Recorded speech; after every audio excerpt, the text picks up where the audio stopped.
Shocking incident took place in Goa on 11 June 2021, wherein a woman kidnapped a 1-month-old baby from GMC Bambolim. Goa police is on search for this lady who kidnapped the 1-month-old baby.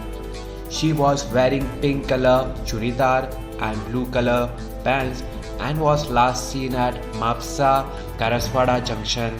Goa police has released a CCTV footage of this lady who has been seen taking lift from a person.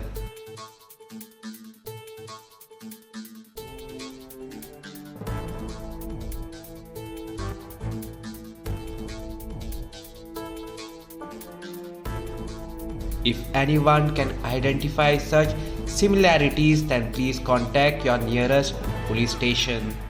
Your one phone call can help the police to track down the kidnapper.